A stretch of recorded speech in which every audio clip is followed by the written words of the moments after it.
यौमुन अक्सर इत्क़म मिनन नारि मिन यौम अरफा।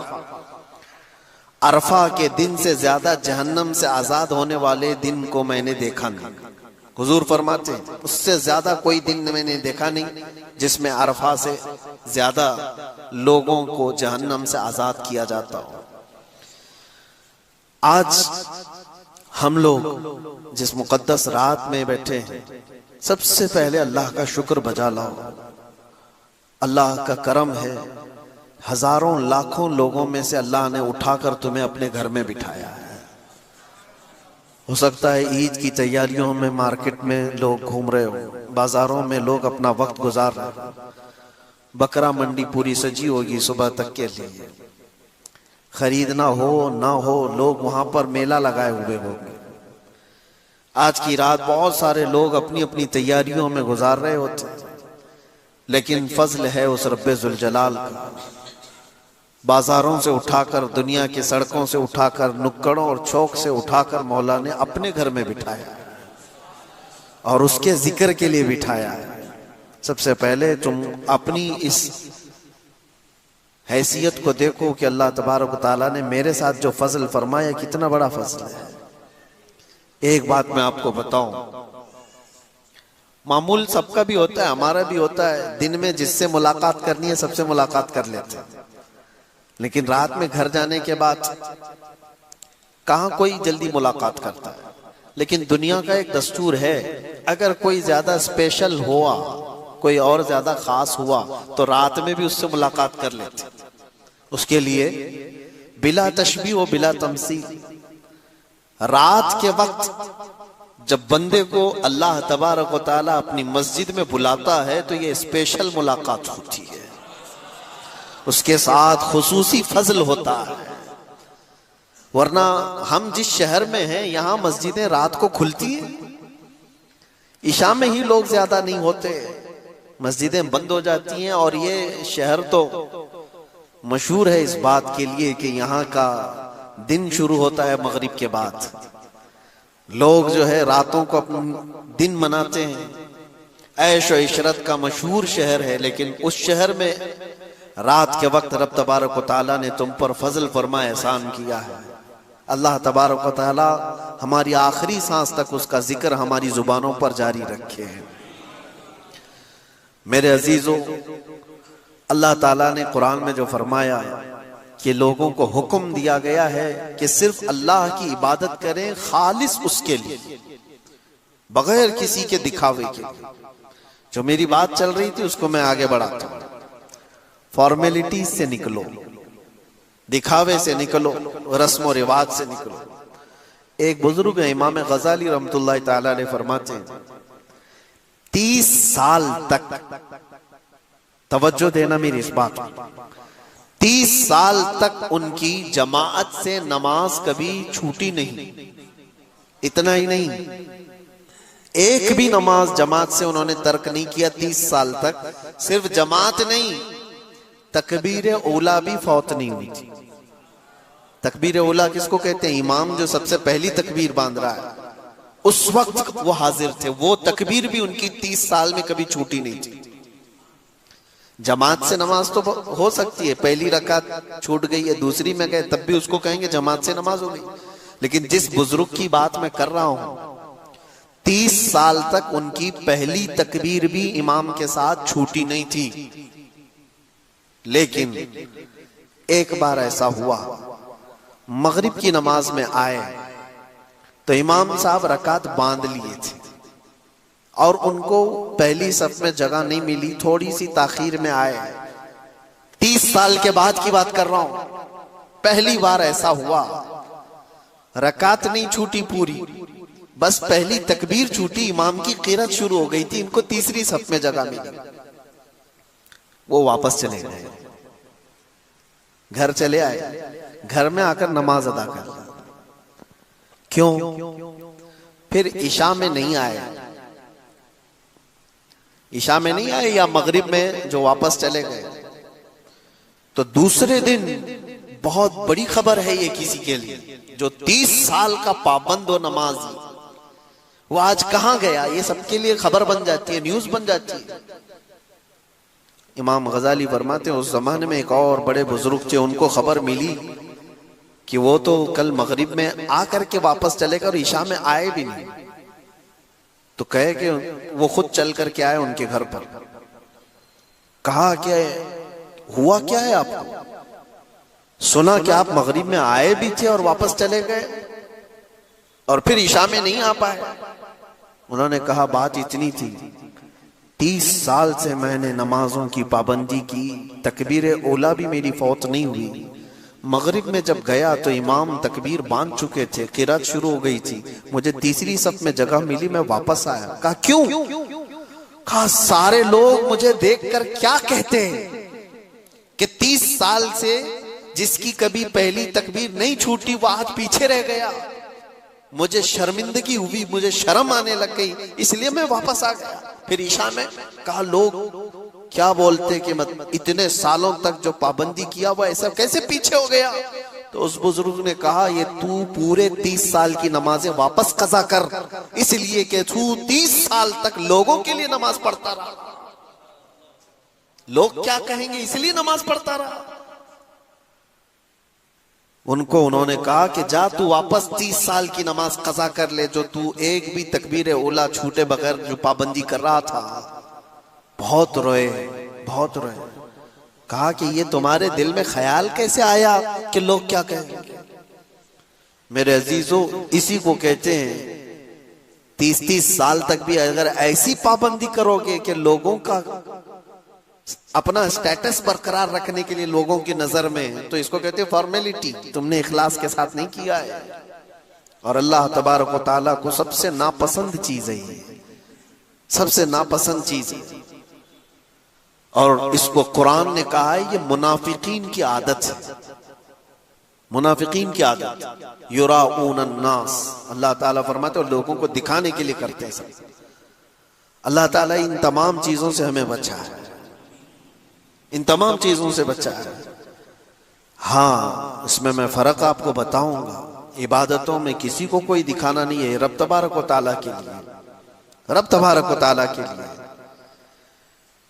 ये तो सिर्फ एक नमाज की मिसाल मैंने बताई, दूसरी बहुत सारी मिसालें ऐसी हैं। फरमाया गया कि क़यामत के दिन 3 लोग सबसे पहले जो हिसाब में लाए जाएंगे, सबसे पहले एक शहीद होगा, एक कारी कुरान होगा और एक मालदार आदमी, जिनका सबसे पहले क़यामत के दिन फैसला होने वाला है। वो सबसे पहले हिसाब इन लोगों का होगा।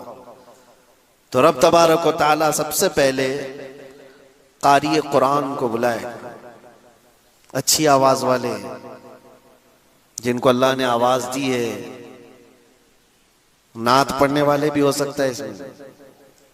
बुलाएगा, रब ताला फरमाएगा मैंने तुझे बहुत अच्छी आवाज दी थी, तू बता क्या किया इसका? कहेगा रब तबारक व तआला, ऐ अल्लाह मैं तो तेरा कलाम लोगों को सुनाता था मीठी आवाज में, और लोग मद भरी आवाज को सुनकर मस्त हो जाते थे। तेरा कलाम मैंने जिंदगी भर पढ़ा है। और वो कारी सही जवाब दे रहा है, उसने जिंदगी भर कुरान ही लोगों को सुनाया। तो रब तबारक व तआला फरमाता है क्या तेरे दिल में ये नीयत नहीं थी कि लोग तेरी आवाज को दाद देंगे, तारीफ करेंगे, लोग तेरी वाहवाही करेंगे? कहा। तो रब ताला फरमाता है जिस चीज के लिए तू ये तिलावत करता था, किरात करता था, वो मैंने दुनिया में तुझे दिला दिया। अब यहां तेरा कोई हिस्सा नहीं, हुक्म होगा इसको जहन्नम में ले जाओ। ये हदीस पाक में। दूसरा मालदार जो बहुत खैरात करता था, लोगों को बहुत देता था। रब ताला उसको फरमाए कि बता मैंने तुझे माल बहुत दिया था, तूने क्या किया? वो कहेगा अल्लाह मैंने सखावत के दरिया खोल दिए थे, जो आता था जिस तरह आता था मैंने सबको दिया है। तूने दिया माल और मैंने खैरात सब किया है। रब ताला फरमाता क्या तू इसलिए नहीं खैरात करता था कि लोग तुझे बड़ा दयालु कहें, लोग तुझे बहुत बड़ा सखी कहें? हाँ, उसके दिल में ये नीयत थी कि लोग उसकी सखावत की तारीफ करें। अल्लाह फरमाता है जो तू दुनिया में चाहता था लोगों की तारीफ, वो मैंने तुझे दुनिया में करवा दी। लोगों में तेरा बहुत नाम है कि तू बहुत बड़ा धनी था, गनी सखी था, लोगों ने बहुत तारीफ की है। यहां तेरा कोई हिस्सा नहीं, उसके लिए भी हुक्म होता है जहन्नम में ले जाओ। तीसरा शहीद है, उसको रब ताला फरमाता है बता मैंने तुझे जवानी दी, ताकत दी, तूने उसका इस्तेमाल कहां किया? वो कहता है अल्लाह मैंने तेरी दी हुई ताकत और जवानी को जिहाद में इस्तेमाल किया, मैं जंगें लड़ी और तेरे नाम पर मैं कुर्बान हो गया, मैंने अपनी जान कुर्बान कर दी। रब ताला फरमाता है क्या तू ये नहीं सोचता था कि लोग तुझे बड़ा बहादुर कहें इसलिए लड़ता था, लोग तेरे ताकत के जौहर मान ले इसलिए लड़ता था? तो उसके दिल में ये नीयत थी। तो रब ताला फरमाता है लोगों ने तेरी दुनिया में बहुत तारीफ की, तेरे बहादुरी की, तो जा तुझे जो कुछ भी दुनिया से चाहिए था वो मैंने दिला दिया, अब यहां सिवाय जहन्नम के कुछ नहीं। कारी कुरान जहन्नम में जा रहा है, सखी मालदार जहन्नम में जा रहा है, शहीद जहन्नम में जा रहा है। किस लिए? सिर्फ इसलिए कि उन्होंने जो यहां काम किए थे वो दिखावे के लिए किए थे, इखलास नहीं था। ये कितनी बड़ी चीज है। आप तो शहीद तक भी नहीं पहुंचे, सखी तक भी नहीं पहुंचे और कारी कुरान तक भी नहीं पहुंचे। वो बहुत बड़े बड़े लोगों की बात कर रहा हूं, उनके अंदर दिखावा आया तो निकल गए जहन्नम की तरफ। इसीलिए मौला अली शेर खुदा करमल्लाहु ताला वजहुल करीम की ये बात मिलती है। एक जंग के दौरान आपने एक जालिम को, एक दुश्मन को लिटा दिया और उसके सीने पे पैर रख करके खड़े हो गए। उसको कत्ल करने ही वाले थे, उसने आपके मुंह पे थूक दिया। हजरत अली ने उसको छोड़ दिया, कहा कि इसको छोड़ दो। वो डर गया कि अब कत्ल के करीब था, ऐसे हालत में तो गुस्सा डबल होना चाहिए। जब आदमी हमारे कंट्रोल में आ गया हो और वो बदतमीजी करे तो गुस्सा डबल होना चाहिए। एक मारने वाला था, अब 4 मारेंगे, और इसको कत्ल करने वाला था, बुरी तरह से कत्ल करूं। लेकिन हजरत अली खड़े हो गए। उसने पूछा कि दुनिया में तो ऐसे वक्त में तो जो गालिब आदमी है उसका गुस्सा डबल हो जाता है, तुमने छोड़ क्यों दिया? कहा मैं जो तुझे मार रहा था वो खालिस अल्लाह के लिए, अल्लाह का दुश्मन, तो अल्लाह की दुश्मनी में मेरे सामने आया था तो मैं तुझे मार रहा था। लेकिन जब तूने मेरे मुंह पे थूक दिया, अब मैं कत्ल करता तो कहीं ये ना हो कि मैं इस थूक का बदला लेने के लिए तुझे कत्ल किया, इसलिए मैंने छोड़ दिया। मेरा नफ्स ना आ जाए इसके अंदर, मैं अपनी जात के लिए कुछ नहीं करता। मेरे अजीजों, बहुत सारे अमाल हैं जिनको जाया होने से बचाने के लिए बहुत कुछ हमें तैयारी करनी पड़ती है। बहुत सारे लोग अपने जाहिर को देखें, कभी भी आप ये तसव्वुर ना करें कि लोग क्या कहते हैं। हजरत अबू बकर शिबली रहमतुल्लाह ताला अलैह से पूछा गया, हुजूर पाक सल्लल्लाहु ताला अलैहि वसल्लम का आशिक कौन होता है? बहुत अच्छी बात है, तवज्जो। आपसे पूछा गया, जवाब कैसा देते हैं? हजरत अबू बकर शिबली कहते हैं जिसको दुनिया पागल कहे और वो अपने महबूब की मोहब्बत में मगन रहे। दुनिया उसको पागल कहती हो और वो अपने नबी की मोहब्बत में मगन है, उसको ये फर्क नहीं पड़ता लोग मुझे क्या कहते हैं। वो आशिक होता है, उसे दुनिया की परवाह नहीं है कि लोग क्या कह रहे हैं, मेरी शक्ल पे क्या कह रहे हैं। अजीजा ने ग्राम वक़ार, बहुत सारी चीजें ऐसी हैं जिसमें हमारी नीयत से हमारे आमाल खराब हो सकते हैं और हमारी नीयत से हमारे आमाल बहुत अच्छे भी हो सकते हैं। इस चीज का हमेशा ख्याल, इसीलिए मैंने कहा शुरू में ये बात रखी, फॉर्मेलिटीज से निकल करके आ जाओ। बहुत सारी चीजें इखलास के साथ अपनी जिंदगी के इन अय्याम को रखो। एक बात और मैं आपको बताऊं, इमाम अहले सुन्नत फाजिल बरेलवी रहमतुल्लाह अलैह की बात याद आती। रमजानुल मुबारका में एतिकाफ में थे, मस्जिद में एतिकाफ में बैठे होते और इफ्तारी के फौरन बाद आपको पान खाने की आदत थी, और घर से जो खाना लाता ले जाता था तो वो 10-12 साल का एक बच्चा था। वो इफ्तारी में खाना तो लाया, एक दिन पान नहीं लाया। लेट कर दिया, तरावी हो गई। और जिसको पान खाने की आदत है इफ्तारी के फौरन बाद, वो हमको तो नहीं है लेकिन पान वाले बेहतर जानते हैं कि तलब शुरू हो जाती है। तो हो सकता है थोड़ी देर ना मिले तो दिमाग में बहुत सारी चीजें आने लगती हैं। तरावी के बाद वो बच्चा आया पान लेकर के, आप पान तो ले लिए, एक चमाट भी लगा दी कि इतनी देर कहां गया था, तमाचा लगा दिए उसको। ये तो घर में चलता रहता है। क्या हम अपने बच्चों को नहीं मारते?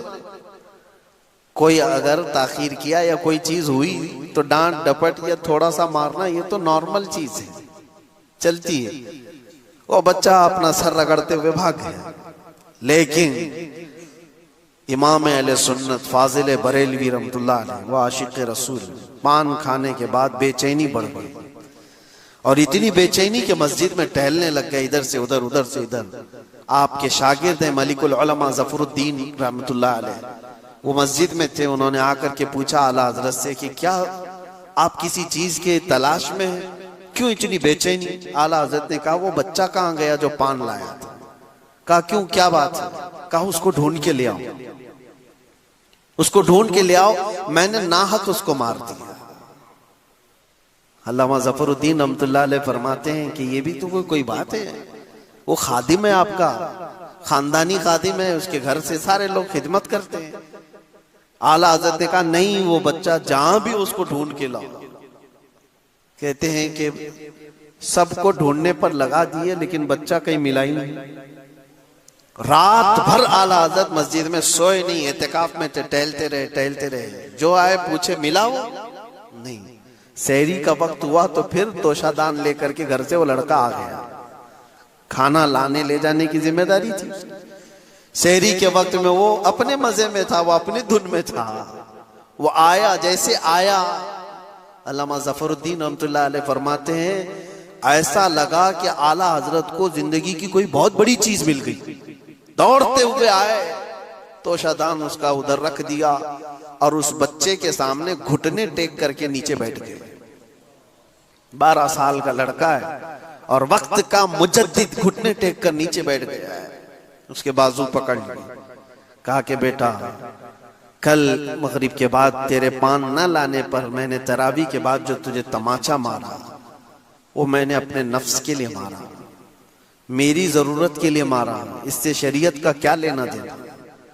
तूने ऐसा कौन सा जुर्म किया था जिस पर इस्लाम सजा दे सकता है? तेरा कोई जुर्म नहीं था, ये सिर्फ मैंने अपने पान के लिए मारा है। क्या तू मुझे माफ कर सकता है? बच्चा क्या समझे, वो अपना हाथ छुड़ाने लगा। बड़े मौलाना छोड़िए, मुझे कोई मसला नहीं। अल्लामा ज़फरुद्दीन रहमतुल्लाह अलैह फरमाते हैं पीछे जो आला हज़रत के बड़े बड़े शागिर्द खड़े थे उनकी आंखों में आंसू थे। वक्त का इमाम और मुजद्दिद एक बच्चे के सामने माफी मांग रहा है। आला हज़रत ने कहा कल को बरोज़े क़यामत मुझसे अगर ये सवाल हो गया कि अहमद रजा सिर्फ अपने पान के लिए किसी को तमाचा कैसे लगा सकता है, मैं क्या जवाब दूंगा? वो बच्चा कहने लगा कि ठीक है मैंने माफ कर दिया। आला हजरत को कह रहा हूं मैंने माफ कर दिया। आला हजरत ने कहा बच्चे का इस तरह से कह देना ये काफी नहीं होता। अपने सर से टोपी उतार दी, नीचे रख दी और उस लड़के से कहा मैंने जैसे तुझे तमाचा मारा था वैसी मुझे भी तू तमाचा लगा। उस बच्चे से कहे तू भी तमाचा मुझे लगा। वो डर गया। बड़े बड़े उलमा जिसके सामने अदब से बैठते हो वो आज मुझे कह रहा है कि बच्चा तू तमाचा लगा। वो अपना हाथ छुड़ाकर भागने वाला था लेकिन उसका हाथ खुद ही पकड़ करके अपने सर पर तमाचा लगवाते। 2 3 4 उसके हाथ से जब अपने सर पर तमाचे लगवाए तो उसके बाद कहा अब मुझे जाकर इत्मीनान हुआ कि मैंने अपने नफ्स के लिए जो किया था अल्लाह ताला उसे मुझे माफ फरमा दे। मेरे अजीजों, इसको कहते हैं इखलास, अल्लाह का खौफ। ये फॉर्मेलिटी नहीं है, ये फॉर्मेलिटी नहीं, ये रस्म और रिवाज नहीं है। कौन कर सकता है? कौन कर सकता है? इसीलिए ये वही कर सकता है जिसके दिल में आखिरत का खौफ हो, अल्लाह के लिए जो जीता है दुनिया में वो ये कर सकता है। बाकी लोग क्या कहेंगे, वो जीने वाला तो कभी इन तमाम चीजों के करीब भी नहीं आ सकता। दिखावे के लिए जो जिंदगियां चलती हैं वो कभी नहीं। इसीलिए आपको मैं बात बता दूं, हुजूर पाक सल्लल्लाहु तआला अलैहि वसल्लम के पास एक सहाबी आए, हजरत माइज असलमी, जानते हो, आकर के हुजूर के पास रोने लगे। कहा या रसूल अल्लाह मुझे पाक कर दीजिए, मुझे पाक कर दीजिए। हुजूर ने फरमाया क्या किया तुमने? उन्होंने कहा मैंने बहुत बड़ा गुनाह किया है, बहुत बड़ा गुनाह किया। हुजूर ने फरमाया क्या किया है? कहा बता नहीं सकता या रसूल अल्लाह, बताने से बेहतर मर जाना पसंद करता हूं। तो हुजूर ने फरमाया बताओ तो सही, क्या गलत काम किए, क्या गुनाह किए, उस गुनाह के एतबार से तुम्हारे लिए मैं बताऊं। तो सहाबी ने कहा कलेजा मुंह को आता है या रसूल अल्लाह, मैंने बदकारी की एक औरत के साथ। हुजूर ने अपना चेहरा फेर लिया, वो सारों कतार रोने लग गए हुजूर के कदमों में गिरकर। ये बात मैं क्यों बता रहा हूं, जिसको कोई जानता नहीं था वो सहाबी हुजूर के पास आकर बता क्यों रहे? एक अमल ऐसा है जो छुप करके किया हुआ था, हुजूर की बारगाह में आकर रोना और बताना कि मुझसे ये गलती हो गई है। क्यों? ये बंदा वही कर सकता है जिसके दिल में आखिरत का खौफ, कि मेरी पकड़ हो गई तो मैं क्या करूंगा। यहां अल्लाह के नबी हैं, कुछ तो हो सकता है। उन्होंने ये नहीं देखा कि लोग मुझे अब क्या कहेंगे। हुजूर के दरबार में इकरार जुर्म कर रहे हो, ये नहीं देखा कि लोग अब मुझे क्या कहेंगे, बल्कि हुजूर ने जैसे ही अपना चेहरा फेर लिया, हजारों कतार रोते हुए कहने लगे या रसूल अल्लाह, अगर आपने चेहरा फेर लिया तो फिर मैं किसके दरबार में जाऊंगा, मैं कहां जाऊंगा अपना चेहरा दिखाने के लिए? तुझसे जो मुंह छुपाऊं तो करूं किसके सामने? क्या किसी और से तवक्को नजर की है? इसी को आला हजरत ने अपने अशार में कहा था, या रसूल अल्लाह बद हैं तो आपके, भले हैं तो आपके, टुकड़ों पे यहीं के पले हैं, रुख किधर करें? यहीं के टुकड़ों से पले हैं, अपना चेहरा फिर किधर ले जाएं? हुजूर ने क्या पूछा पता है? माइज होश में बोल रहे हो? कहा हाँ या रसूल अल्लाह होश में बोल रहा हूं। तुम्हें पता है इस्लाम में इसकी सजा क्या है? संसार कर दिया जाएगा, पत्थरों से मारकर हिलाक कर दिया जाएगा।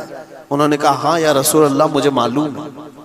जिसको ये मालूम है फिर भी वो जाके बोल रहा हूं, उसकी सजा में पत्थरों से मारकर हिलाक किया जा सकता है।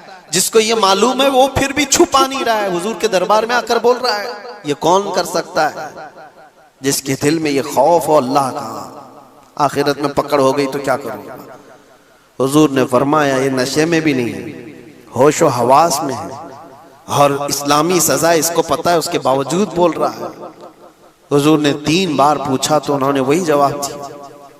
तो अल्लाह के नबी ने फरमाया सहाबा से कि ले जाओ माइज असलमी को, मदीने की एक पहाड़ी थी जबल अनम, वहां से उनको नीचे धकेल दिया गया और पत्थरों से संसार किया गया। इस्लाम की सबसे बड़ी सजा है, पत्थरों से मार करके खत्म। लोगों को ये लगता है कि बहुत बड़ा जुल्म, जुल्म नहीं है, ये पाकीज़गी है। और एक बार जिसकी ऐसी सजा होती है पूरा मुआशरा कांप जाता है। क्यों? जिना जो है एक नासूर है, कैंसर की तरह से। एक बार अगर मुआशरे में ये चीज आई तो सबके घर और उनकी बेटियां, उनकी बीवियां भी महफूज नहीं रहेंगी। ये नासूर फैलता चला जाता है, इसलिए इसकी सजा इतनी सख्त रखी गई। जिसकी बेटी का रेप हो जाए, देखो वो क्या कहता है, चिल्लाता है कि नहीं, रेपिस्ट पकड़ा जाए तो उसको जला दो, उसको काट दो, उसको मार दो। वो तो ये मुतालबा करता ही है, आज भी करते हैं, हमारे मुल्क में करते हैं। जो रेपिस्ट पकड़े जाते हैं उनके बारे में क्या कहती है दुनिया? उसको मारो, उसको कत्ल करो, उसको। यही तो इस्लाम चाहता है, जैसे तुम्हारी बेटी की अजमत है वैसे इस्लाम सबकी बेटियों की अजमत चाहता है। संसार कर दिया गया माइज असलमी को, लेकिन ये पूरा वाकया तफसील से है। खुद रसूल पाक सल्लल्लाहु अलैहि वसल्लम उनकी मौत पर रो रहे थे और हुजूर ने फरमाया था, माइज ने ऐसी सच्ची तौबा की, अल्लाह की तरफ से जिब्राइल पैगाम लेकर के आए थे कि अल्लाह ने उनकी तौबा के सदक़े में पूरे मदीने वालों के गुनाह माफ कर दिए। सच्चा दिल था, इखलास था। और उसी वक्त मेरे आका ने फरमाया था, अत्ताइबु मिन ज़म्बि कमल्ला ज़म्ब ला, गुनाहों से तौबा करने वाला ऐसे ही हो जाता है जैसे उसने कोई गुनाह ही नहीं किया। ये कब होता है?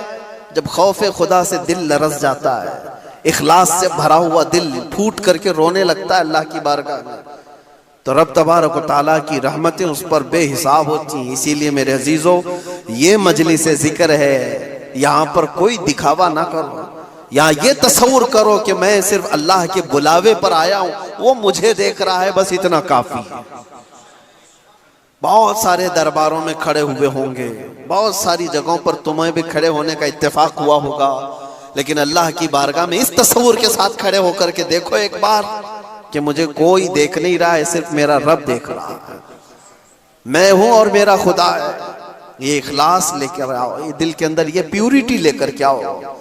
और देखो आज दौर ऐसा आ गया है कि हमारी आंखें अब सूख गई हैं, न खौफे खुदा से कभी रोती, न कब्र के अजाब से कभी लरजते हैं, न आखिरत का डर हमें कभी सताता है।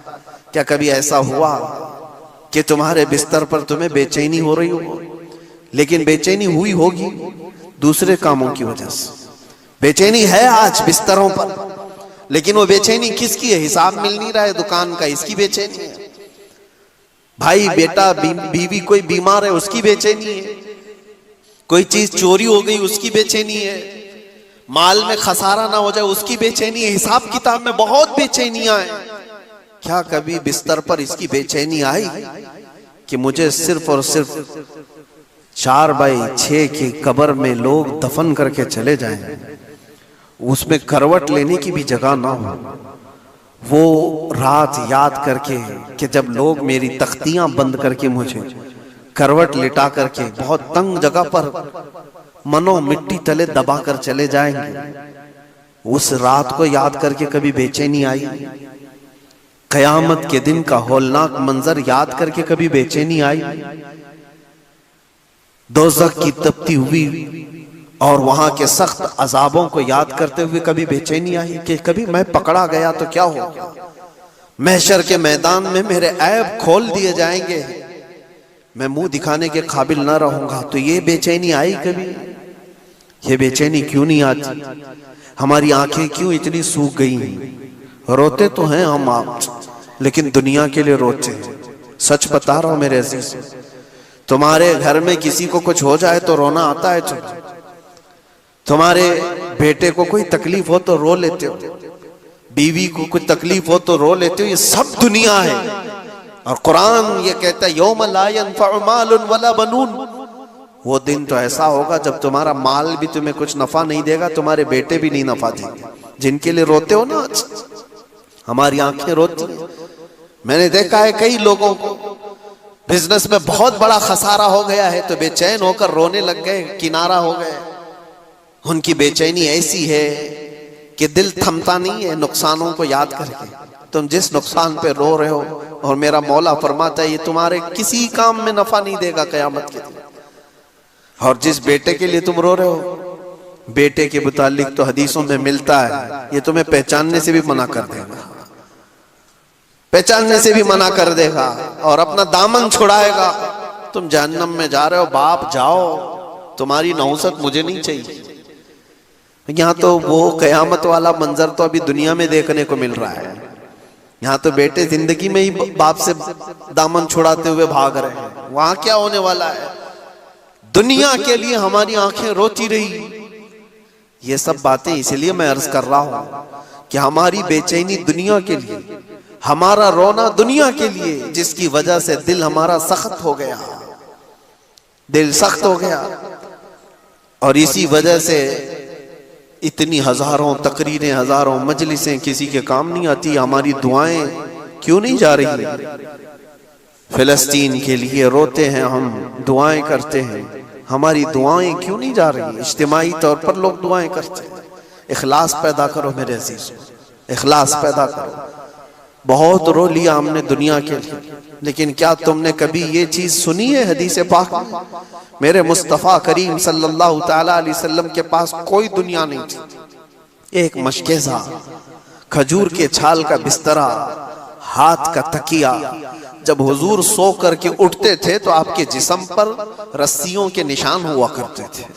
और हुजूर पाक सल्लल्लाहु अलैहि वसल्लम की 10 बीवियों के घर बने थे मदीने तैयबा में मस्जिद नबवी के पास, और किसी भी घर का कोई दरवाजा नहीं बना था, सबके पर्दे लटके हुए थे। और जिस घर में भी हुजूर जाते थे तो छत सर से लगती थी। ये घर थे हुजूर के, ये दुनिया हुजूर के पास थी। लेकिन कसम रब्बे जुल जलाल की, मेरे आका के मुतालिक जितने भी सहाबा बयान करते हैं, पूरी जिंदगी हुजूर ने कभी एक मर्तबा भी दुनिया की फिक्र में हुजूर को रोते नहीं देखा। हम गरीबों के फिक्र में हुजूर को रोजाना रोते हुए देखा। इस उम्मत के लिए मेरे आका को रोते हुए अक्सर देखा साहबा ने, दुनिया के लिए कभी नहीं। और जिस रसूल पाक सल्लल्लाहु ताला अलैहि वसल्लम ने रात रात भर इस गुनहगार उम्मत के लिए रोए, आज उम्मत का यह हाल है कि उस नबी को याद करने के लिए हमने तो दिन मुकर्रर करके रखे, मीलाद में याद कर लेंगे। हमने तो दिन मुकर्रर करके रखे हुए। क्या ये उम्मत की तरफ से ये सिला हो सकता है? रोजाना दिन और रात के 24 घंटे भी उस नबी को याद करो तो कम है हमारे लिए। उनका एहसान है। दिलों की ये खुश्की, दिलों की ये सख्ती हमें यहाँ पर लाई है। इखलास पैदा करो, दिल के अंदर नरमी पैदा करो, फॉर्मेलिटीज से निकल कर के आओ। और यकीनन मेरे अजीजों, एक शायर ने बहुत अच्छी बात कही थी, दिल पर वो बात लगती है हमारे। तूफान नूह लाने से ए चश्म क्या फायदा। बहुत अच्छी बात कही। तूफान नूह लाने से ए चश्म क्या फायदा, 2 बूंद ही बहुत है अगर तुझको असर करे। और उसी को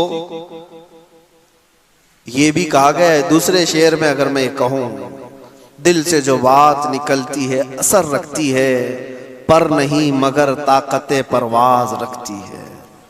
पर नहीं ताकते परवाज मगर रखती है। दिल से जो बात निकलती है वो बारे इजाबत से टकरा जाती है। आपको पता है, एक सहाबी थे, अल्लाह तबारक व तआला के महबूब कैसे होते, वो दिल से अल्लाह ताला को चाहने वाले ऐसे सहाबी।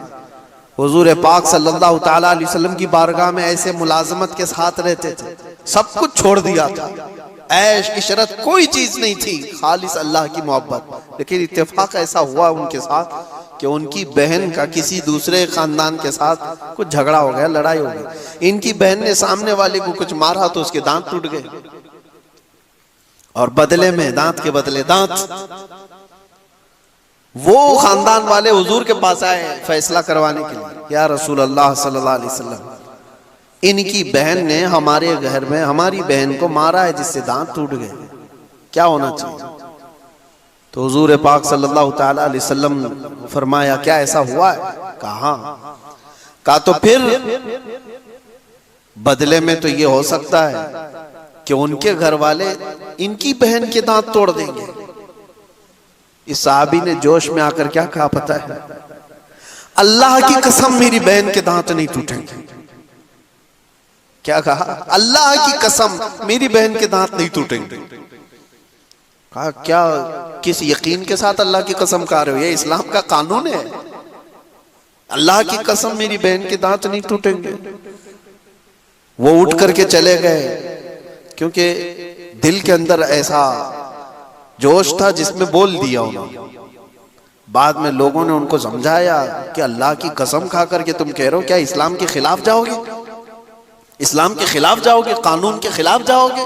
कहा नहीं नहीं नहीं, लेकिन मेरे दिल से निकल गई बात।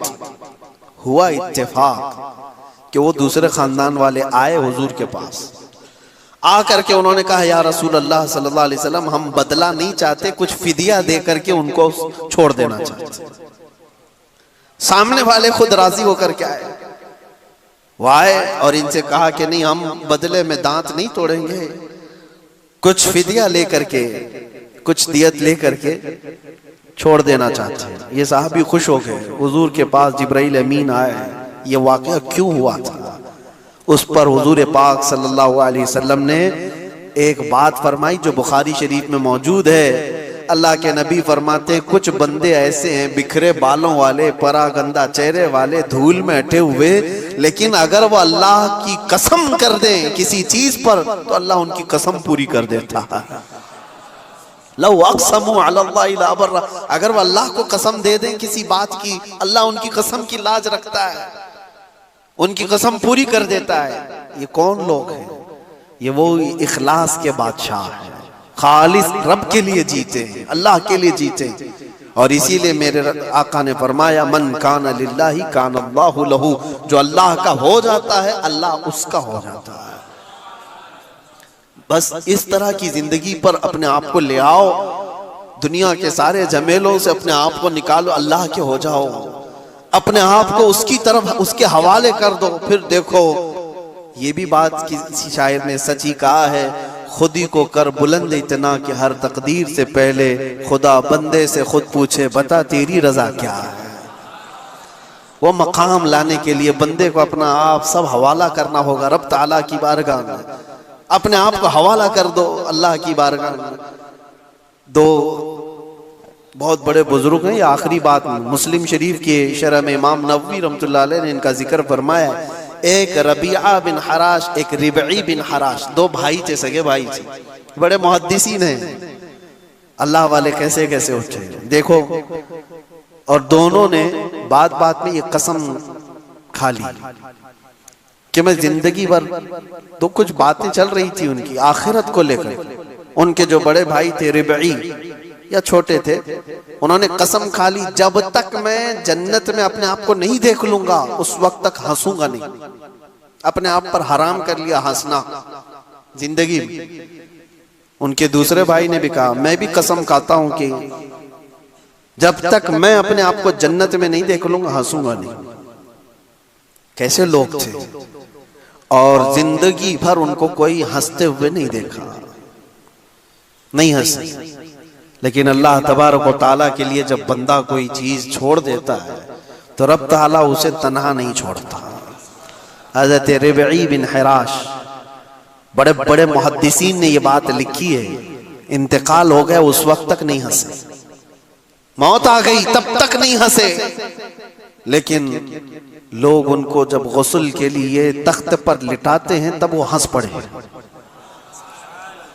मौत के बाद तख्त पर जब गुस्ल के लिए लिटाए गए तो उनकी हंसी छूट गई, लोगों ने हंसते हुए उनको देखा भी और सुना भी। कफन पहनाया और दफन किया। उनके छोटे जो भाई थे उनका भी इंतकाल हो गया, उनको हंसते हुए किसी ने नहीं देखा, उनको गुस्ल भी दे दिया गया, कफन भी पहना दिया गया, लेकिन कोई ऐसी अलामत नजर नहीं आई। और कब्र में रखा गया तो कब्र की तख्तियां उनकी बंद की जा रही थी, वो जोर से हंस पड़े।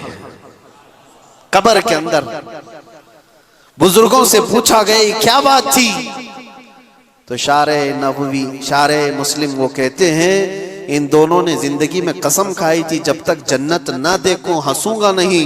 एक भाई ने गुस्ल के तख्ते पर अपने आप को जन्नत में देख लिया और दूसरे ने कब्र में सोते ही अपना ठिकाना जन्नत में देख लिया। रब तबारक व तआला ने दोनों को दुनिया में ही दिखा दिया उनका मकाम, और ये भी इसलिए अल्लाह का जो हो जाता है अल्लाह उसका होता है, और उसका वादा है मेरे अजीजों, उसका वादा है। रब ताला फरमाता है मेरे बारे में तुम जैसा गुमान करोगे मैं तुम्हारे साथ वैसा सुलूक करूंगा। तुम अगर एक बालिश्त आगे बढ़ते हो रब ताला की रहमत एक कदम आगे बढ़कर तुम्हारी तरफ आती है। कोई चल करके आए तो ये हदीस कुदसी में अल्लाह फरमाता है मैं दौड़ करके उसको थाम लेता हूँ, बहुत दौड़ के उसको थाम लेता हूँ, यहाँ तक कि बंदा मेरी याद में अपने आप को ऐसा फना कर देता है तो फिर बोलता जब वो है तो जुबान उसकी होती है कलमे मेरे होते हैं, पकड़ता जिससे है हाथ उसका होता है पकड़ मेरी होती है, चलता है तो कदम उसके होते हैं चाल मेरी होती है। रब ताला ये फरमाता है बंदा जब मेरे लिए होता है उसका मैं हो जाता हूँ। अपनी जिंदगी को यहाँ तक ले आओ इखलास और प्यूरिटी के साथ कि हम न रहे अल्लाह के हो जाए। कोई भी हो अपने आप को जब फना करता है तो उसका रंग उसके ऊपर जाहिर होता है। इसीलिए बुजुर्गों ने फरमाया, कई बुजुर्गों को देखा गया है मौत से पहले उनकी जुबान बंद हो गई, लेकिन दिल से उनकी सदाएं अल्लाह अल्लाह की आती थी, लोग सुनते भी थे। क्यों? दुनिया में जो जिंदगी भर अल्लाह के लिए जिक्र करता रहा, उसकी जुबान बंद हो जाए तो उसका दिल अल्लाह अल्लाह करता है, अल्लाह उसका हो जाता है। रब तबारक व तआला हम सबको इखलास की दौलत अता फरमाए, प्यूरिटी जो हमारे लिए बहुत जरूरी है, दिखावे और रियाकारी से अल्लाह हमारी हिफाजत फरमाए। करीम खुदा अरहमर राहिमीन आज की रात हमारी बख्शिश का ऐलान फरमाए। व आखिर दावाना अनिल हम्दुलिल्लाहि रब्बिल आलमीन।